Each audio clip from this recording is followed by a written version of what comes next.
నమస్తే. ఎలా ఉన్నారు? బాగున్నారా? నేను మీ పద్మజ.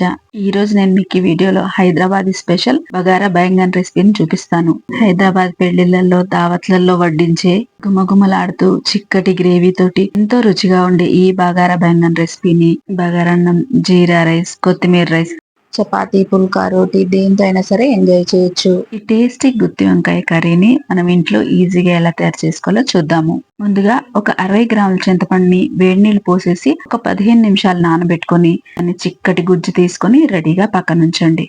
ఇప్పుడు మసాలా కోసం ఒక మిక్సర్ జార్ లోకి వేయించుకున్న పల్లీలు ఒక 4 టేబుల్ స్పూన్లు వేసుకోవాలి.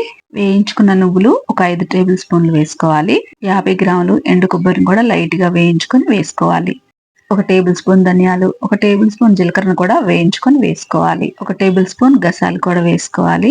వీటితో పాటు 5 ఇలాచీలు, దాల్చిన చెక్క ముక్క ఒకటి, అలాగే ఒక 5-6 లవంగాలు కూడా వేయించుకొని ఇందులో వేసుకోవాలి. 1 ఇంచు అల్లం ముక్కని ముక్కలుగా కట్ చేసుకొని వేసుకోవాలి. అలాగే ఒక 20 వెల్లుల్లిపాయలు కూడా పొట్టు ఒలిచి వేసుకోవాలి. ఒక పెద్ద సైజు ఉల్లిపాయని ఇలా ఫ్రై చేసుకొని వేసుకోవాలి. ఇందులోనే ఒక 1/2 టీ స్పూన్ పసుపు, ఒక టేబుల్ స్పూన్ ఉప్పు, ఒక టేబుల్ స్పూన్ కారం వేసుకొని ఈ మసాలాలన్నిటిని ముందుగా కచ్చా పచ్చగా గ్రైండ్ చేసుకోవాలి.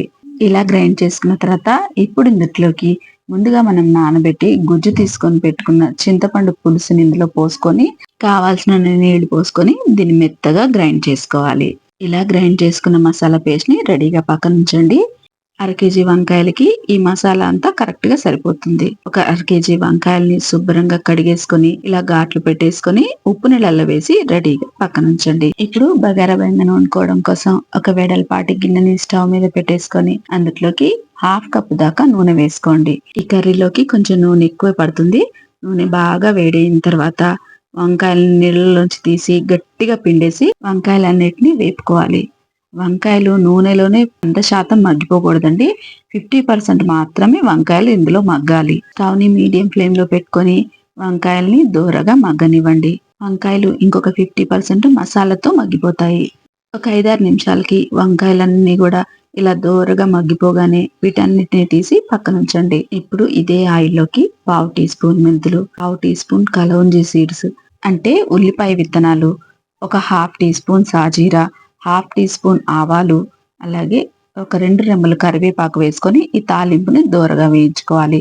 ఈ తాలింపు అంతా మంచిగా వేగిపోగానే ఇందులోకి మనం ముందుగా గ్రైండ్ చేసి పెట్టుకున్న మసాలా పేస్ట్ అంతా కూడా ఇందులో వేసేసుకొని ఈ మసాలా పేస్ట్ ని ఒక 3 నిమిషాలు వేపుకోవాలి. స్టవ్ ని మీడియం ఫ్లేమ్ లో పెట్టుకొని ఈ మసాలాని వేపుకోండి. మనం ముందుగానే మసాలాలన్నిటిని వేయించుకొని వేసుకున్నాము కాబట్టి ఎక్కువసేపు వేపాల్సిన అవసరం లేదు. ఎక్కువసేపు వేపారంటే గనక ఇది మాడు వాసన వచ్చేస్తుందండి. చూడండి, ఒక 3 నిమిషాలు వేపేసుకున్న తర్వాత మిక్సర్ జార్ లోకి 1 కప్పు నీళ్లు పోసుకొని చక్కగా తొలిపేసి ఇందులో పోసేసుకొని ఈ మసాలాలో కలిసేలాగా మంచిగా కలిపేసుకోవాలి. ఇదంతా ఒకసారి ఇలా మంచిగా కలిపేసుకొని స్టవ్ ని లో ఫ్లేమ్ లో పెట్టుకొని మూత పెట్టేసి ఈ మసాలాని ఆయిల్ పైకి తేలేదాకా మధ్య మధ్యలో కలుపుకుంటూ మనం ఈ మసాలాని ఉడికించుకోవాలి.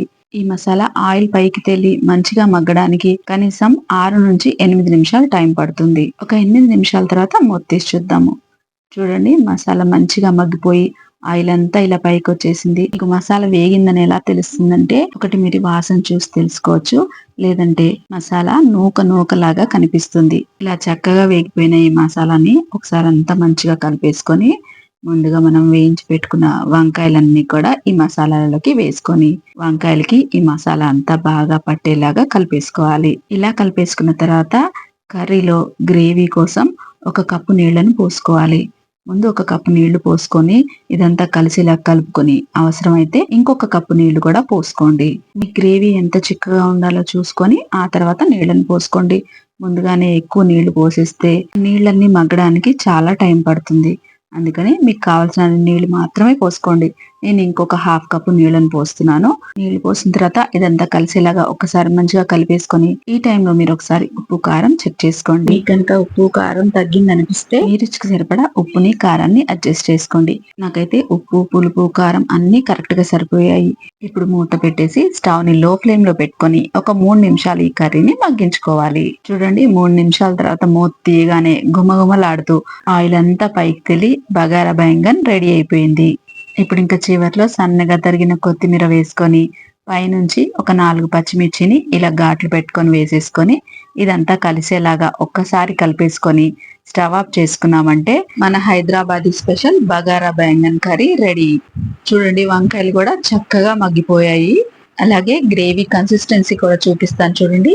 పల్చగా కాకుండా చిక్కగా కాకుండా గ్రేవీ కన్సిస్టెన్సీ ఇలా ఉందంటే బగారన్నంలోకి, రోటీల్లోకి, పుల్కాల్లోకి దేంట్లోకైనా సరే చాలా బాగుంటుంది. హైదరాబాదీ స్పెషల్ బగారా బెంగన్ రెసిపీని ఈజీగా ఎలా తయారు చేసుకోవాలో చూసారు కదండి. ఇంకా దీని సువాసన పోకుండా మూత పెట్టేసి దీన్ని పక్కకు దించేసుకోవాలి. ఈ బగారా బెంగన్ రెసిపీని మీరు ఇంట్లో ఒకసారి తప్పకుండా ట్రై చేయండి. ఇక ఈ వీడియో కనుక మీకు నచ్చినట్టయితే లైక్ చేయండి, షేర్ చేయండి, కామెంట్ చేయండి. ఇలాంటి మరిన్ని మంచి రెసిపీస్ కోసం నా ఛానల్ ని సబ్స్క్రైబ్ చేసుకోండి. మరో మంచి రెసిపీతో మళ్ళీ కలుసుకుందాం. అంతవరకు సెలవు. నమస్తే.